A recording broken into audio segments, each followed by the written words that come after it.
substantial argument. Follow us on YouTube.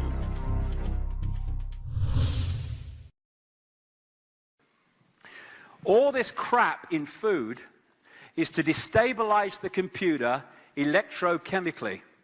The body computer on one level is an electrochemical entity, organism, and it has need to have a certain chemical and electrical balance to function mentally, emotionally, and physically in its optimum state. So what they're doing now is bombarding us, and have been for some time, especially young people, children, with all this electrochemical crap to destabilize the body computer and its receiver transmission levels, so that we are operating on a fraction of our potential. Same with the drugs that they're throwing at people, not least the children. So many of these people, these kids that go crazy with guns, almost all of them in the end turn out to be drugged up with this stuff. Aspartame, the sugar substitute, is a brain suppressant and rewirer, which was brought onto the market as head of Cell Pharmaceuticals by this guy, Donald Rumsfeld, who keeps coming up in many guises, who sold out for a fortune to Monsanto, who now own aspartame. Fluoride, that lady Anna Bligh up in Queensland is putting fluoride in the Queensland water. They put it in the water of concentration camps in Germany to suppress and make docile the inmates. Fluoride is a brain suppressant. Monsanto, again, comes up again and again. The home of genetically modified food. Why? Because it's to genetically modify us. Genetically modified food affects human DNA. And I'll give you an example of just how detailed this is, because what it comes down to on so many levels is there is a level of knowledge here about how everything works, and then there's a level of knowledge that the public are allowed to have. I'll tell you a story I came across only last week. We have a treatment for cancer called chemotherapy, which is equivalent for most people to assisted suicide. Stone Age medicine. What chemotherapy does, as we are at the cutting edge of knowledge, is kills cells. That's what it does. It kills cells. It doesn't kill cancer cells only, it kills all cells. And the question is, do we kill enough healthy cells to kill the patient before we kill the cancer cells to rid of the cancer? So what they're doing now is, some people anyway, they're trying to find drugs or a biomarker that will put into cancer cells which will only track the drug and the healthy cells won't. What it turns out, actually, this guy, Professor Dan Burke and, in Britain, has established, is that cancer cells already have a biomarker and have always had a biomarker, and he's called it CYP1B1. It is an enzyme that only appears in cancer cells and not healthy cells. What he then did was get with another man, Professor Potter at Leicester University, who came up with a substance found in many fruit and vegetables, which is called salvestrols. That's what they call it. And they found this. The CYP1B1 enzyme, only in cancer cells, interacts with salvestrols that we get from fruit and vegetables and turns it into a cancer-killing agent. So we have had a natural cancer response system. As long as we eat fruit and vegetables in rich numbers with these salvestrols in them, when we get a cancer cell, the CYP1B1 enzyme within the cancer cell, but not in the healthy one, creates a chemical reaction with the salvestrols and kills the cancer cell and doesn't harm normal cells.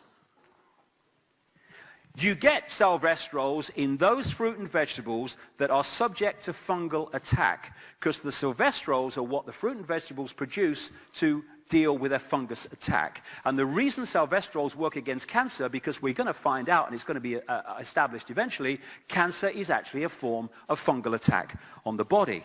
Now, this is where I'm going. In the 1950s, they introduced chemical farming. From the 1950s, we have had an epidemic of cancer in the Western world. So what is the effect of this? Because they've been using fungicides on fruit and vegetables, they've been killing the funguses and the fungal attacks artificially, which means the fruit and vegetable plants are no longer producing salvestrols to deal with the fungal attack because it's being done externally for them. But here's the killer that they know what they're doing. The most used fungicides used in the world have another effect. They neutralize the effect of CYP1B1, the enzyme in cancer cells. So you can eat all the salvestrols you like, but if your body accumulates the fungicide poisons through eating these foods, it won't matter anyway because the salvestrol will not be activated as a cancer-killing agent because the enzyme within the cancer cell has been neutralized. And after 20 years of research of these people, that is absolutely no accident. They know exactly what they're doing. And that's why in America now, this bill is going through to make it virtually impossible for people to produce organic food in America when this bill goes through. Because if you eat organic fruit and vegetables of this type, then they are rich in salvestrols because they're still producing them to fight off fungal attack because there's no fungicide getting in the way. Vaccines. 25 vaccines by the age of 2.